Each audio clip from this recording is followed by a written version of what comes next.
Hi good morning जी। अभी अभी तुम एग्जाम देके निकले हो आज का CSIR net JRF life science का। हम लोग मेमोरी बेस्ड क्वेश्चंस को सॉल्व कर रहे हैं और आसपास की इंफॉर्मेशन शेयर कर रहे हैं। देखिए ये मेमोरी बेस्ड है तो आंसर्स को देख करके बहुत एक्साइट होने की जरूरत नहीं है और ना ही बहुत डिप्रेस होने की जरूरत है। पॉइंट ये है कि किस टॉपिक के आसपास से क्वेश्चन आया था और वहां से क्या इन्फॉर्मेशन इस्तेमाल की गई थी। बाकी जो जितना काम आ जाए बढ़िया। ये पार्ट 1 है और हम शुरू कर रहे हैं आई फ्लैग के सेफ तरीके से, मतलब शॉर्ट एक्यूरेट फास्ट और एफिशिएंट। क्वेश्चन था कि which is not required to isotype switching in IgM to IgE। Antibody वाली कहानी याद है ना कि सबसे पहले IgM बना हुआ था फिर IgE में स्विच करना है और ऑप्शन दे रखे थे VDJ रिकॉम्बिनेशन है, सेल डिवीजन है, डबल स्ट्रैंड ब्रेक रिपेयर था और टी सेल साइटोकाइनेस का इस्तेमाल था। तो देखिए साहब ये जो VDJ जो ज्वाइन हो जाते हैं ये दोबारा नहीं होते। IgM के पास जो VDJ था वही मिलेगा मुझे IgE के पास भी, क्योंकि ये जो एंटीबॉडी है ये एंटीजन को पहचानने के बाद ही तो एक्टिव हुआ ना, जो बी सेल है। तो जो एंटीजन को पहचान रहा था सेम वही बाइंडिंग साइट चाहिए, इसलिए VDJ की ज्वाइनिंग अब दोबारा नहीं होगी। रही बात तो सेल डिवीजन की, भाई डिवाइड तो करना पड़ेगा, डिवाइड करेगी डिफरेंशिएट करेगी तभी तो प्लाज्मा बी सेल बनेगी। और रही बात साइटोकाइंस की तो IL-4 जो कि टी सेल से निकलता है उसका मिलना बहुत जरूरी है इस क्लास स्विचिंग के लिए। तो मोरलेस जो बातें थी सारी एक बार उनको ऑप्शन वाइज देख लेते हैं। आइसोटाइप स्विचिंग, क्लास स्विचिंग, ये एक वो प्रोसेस है जहां पे बी सेल अपने अंदर एंटीबॉडी के टाइप के प्रोटेक्शन को चेंज करना शुरू कर देती है, जैसे इस केस में IgM से E में। और इसके लिए VDJ रिकॉम्बिनेशन ये ऑलरेडी हो चुका था, दोबारा नहीं होता, तो इसलिए हमें VDJ की जरूरत नहीं पड़ती दोबारा। सेल डिवीजन जरूरत पड़ेगी प्रोलिफरेट करने के लिए। डबल स्टैंड ब्रेक रिपेयर, अब जो VDJ है इसको कांस्टेंट रीजन से ज्वाइन करना है, लेकिन इस बार कांस्टेंट रीजन जो है वो M वाला नहीं है, म्यू वाला नहीं है, वो एप्सिलॉन वाला है। तो वहां स्टैंड कटेंगे भी दोनों और जुड़ेंगे भी, तो वो रिकॉम्बिनेशन है, सोमेटिक सेल का रिकॉम्बिनेशन। तो यहाँ पे डबल स्टैंड ब्रेक रिपेयर वाले मैकेनिज्म की जरूरत पड़ेगी। और टी सेल के साइटोकाइन जैसे कि IL-4 वही है जो सारी कहानी को शुरुआत करेंगे। तो उसका जो आंसर था वो है VDJ रिकॉम्बिनेशन। अब आती बात, एक क्वेश्चन था TLR और टारगेट्स की। टॉल लाइक रिसेप्टर्स, हम लोगों ने पढ़ रखे कि एडाप्टिव इम्यून सिस्टम में ये रिसेप्टर्स हैं हमारे, और इसमें से TLR1 और 2 ये पहचानते हैं बैक्टीरियल लाइपोपेप्टाइड्स को। TLR2 जो है बैक्टीरियल पेप्टाइडोग्लाइकेंस को पहचानता है। TLR4 ये लाइपोपॉलीसैकेराइड्स को।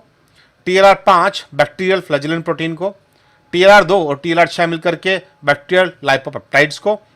TLR3 डबल स्टैंड RNA को, TLR7 सिंगल स्टैंड RNA को, TLR8 सिंगल स्टैंड RNA को और TLR9 CpG आइलैंड को। अब क्या था कि ये मैच कर रखा था या फिर मैच करने थे, और कौन कौन से थे? क्वेश्चन भेजने वाले स्टूडेंट की मेमोरी प्रॉपर काम नहीं की, तो फिर है तो यही ना डायग्राम। अब तुम जानते हो क्वेश्चन क्या था और यहाँ मैच कर रखा है चीज़ों का ऑलरेडी, तो तुम्हें मालूम पड़ जाएगा कि आंसर सही किया है या गलत किया है। अब आती है बात क्वेश्चन ये है कोलेजन ट्रिपल हेलिक्स की, और यहाँ पूछ रखा है कि कौन सा इंटरेक्शन प्रेजेंट होता है कोलेजन के ट्रिपल हेलिक्स में। कुछ hydrogen bond, coordinate bond, ionic bond वगैरह की बात थी। I am not sure, memory based story थी। तो चलो हम लोग एक बार समझ लेते हैं कि कोलेजन वाली कहानी में होता क्या है। देखिए एक तो हाइड्रोजन बॉन्ड बड़े क्रूशियल हैं 3 पेप्टाइड्स को आपस में जोड़े रखने के लिए। यह है interchain hydrogen bond, hydrogen molecules bonds between the glycine residues of one chain and proline and hydroxyproline residue of the other chain. और ये बॉन्ड आपस में चैन्स को एक दूसरे के चारों तरफ इर्द गिर्द रखने में तैयार काम करते हैं। इसके अलावा वाटर मीडिएटेड हाइड्रोजन बॉन्ड्स भी हैं, जहाँ पे वाटर मॉलिक्यूल्स ब्रिज की तरह काम कर सकता है 2 चैन्स के बीच में। स्टेरिक रिपल्शन है, जो ये रिपीट है ग्लाइसिन XY सीक्वेंस, जहाँ पे X आमतौर पर प्रोलीन होता है और Y आमतौर पर हाइड्रोक्सीप्रोलीन। और बल्कि पैरोलिन रिंग जो है प्रोलीन का एंड हाइड्रोक्सीप्रोलीन का, ये स्टेरिक रिपल्शन कोज करता है, जिससे पॉलीपेप्टाइड चैन एक अपनी स्पेशल टाइप के स्ट्रक्चर में मुड़ जाती है। हाइड्रोफोबिक इंटरेक्शन हालांकि बहुत ज़्यादा डोमिनेंट तो नहीं है, बट फिर भी ये थोड़ा बहुत रोल तो प्ले करते हैं सारी स्ट्रक्चर की कहानी में। तो ट्रिपल हेलिक्स के स्ट्रक्चर में हाइड्रोजन बॉन्डिंग प्रोमिनेंट है। ये हाइड्रोजन बॉन्डिंग में हाइड्रोक्सीप्रोलीन भी इन्वॉल्व है, हाइड्रोक्सीलाइसिन भी इन्वॉल्व है। अब आई होप कि जो भी हम ऑप्शन दे रखेंगे उससे आपको मिल गया होगा जवाब क्या है।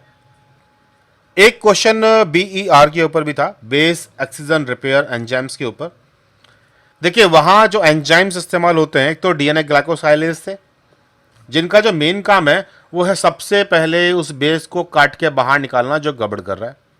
फिर उसके बाद जो वो एपी साइट क्रिएट हो गई उस जगह पर, उसके तोड़ के कट करने के लिए फॉस्फोडाइस्टर बॉन्ड को एपी एंडोन्यूक्लियस से, फिर पॉलीमरेज 1 एंजाइम्स जैसे वो डीएनए को निक ट्रांसलेशन वाली कहानी के थ्रू उसे फिल कर सकते हैं, और फिर लाइगेज उसे सील कर सकते हैं वापस। लेकिन अलग अलग ऑर्गेनिज्म में अलग अलग तरह के एंजाइम्स और भी इन्वॉल्व हैं, जैसे कि polymerase beta, ligase, flap endonuclease, ये हमारे केस में। यहाँ पे हमारे पास पॉलीमरेज 1 तो नहीं होगा ना, तो पॉलीमरेज बीटा होगा। तो ऑप्शन में क्या अवेलेबल है उसके कोडिंग अगेन यहाँ ये इंफॉर्मेशन मांगी गई थी। एक क्वेश्चन है सीक्वेंस ऑफ लाइट डायरेक्शंस का लेकर के कि ऑर्डर क्या है उसका। तो ये है P680 से पहुंचा इलेक्ट्रॉन और फिर इससे मिला फियोफाइटिन को, फियोफाइटिन से QA को, फिर QB को, फिर प्लास्टोक्विनोन को, उसके बाद पहुंचा ये साइटोक्रोम B6F कॉम्प्लेक्स के पास, फिर प्लास्टोसाइनिन को और P700 को। उसके बाद पहुंचा आयरन सल्फर प्रोटीन्स के पास, फिर फेराडॉक्सिन के पास, और फिर मिलेगा NADP पॉजिटिव को। तो यही कुछ ऑर्डर था और डिटेल वर्जन भी इसका अवेलेबल है, जहां पे पानी से इलेक्ट्रॉन पहुंचा मैग्नीशियम के पास, मैग्नीशियम पहुंचा P6080 और फिर इससे फियोफाइटिन, फिर QA, QB, PQ प्लास्टोक्विनोन, और फिर साइटोक्रोम B6F कॉम्प्लेक्स में जहां ये BH, BL, FES cytochrome of थे, यहां से प्लास्टोसाइनिन, फिर 700 और फिर इससे पहुंचा है A0A1 ferrous sulphur cluster, AB और फेराडॉक्सिन, एंड देन उसके बाद कहानी। अब ये तो तुम ही जानते हो ऑप्शन में करेक्ट क्या चाहिए थी। हम लोग 5 तारीख से नए बैचेस स्टार्ट कर रहे हैं। ये बैचेस जून और दिसंबर 2025 और 2026 को ध्यान में रख के किए गए हैं। मतलब यहाँ हम लोग फाउंडेशन क्लासेस करेंगे लंबे कोर्स वालों के लिए, और एकदम से घोड़े दौड़ा देंगे वो जिनका एग्जाम जून में आने वाला है। क्लासेस 5 मार्च से शुरू होने वाली हैं। आप भी अगर ये CSIR net preparation classes join करना चाहते हैं हम लोग के साथ iFly के शॉर्ट तरीके से, तो मुझे व्हाट्सएप कीजिए 9013902981, और iFly के बारे में अधिक जानकारी पाने के लिए आप गूगल भी कर सकते हैं #iFly NetGate। चले फिर जल्दी मिलते हैं इस वीडियो के नेक्स्ट पार्ट के साथ विद इन फ्यू आवर्स, ताकि आप और क्वेश्चनों को भी जान सको।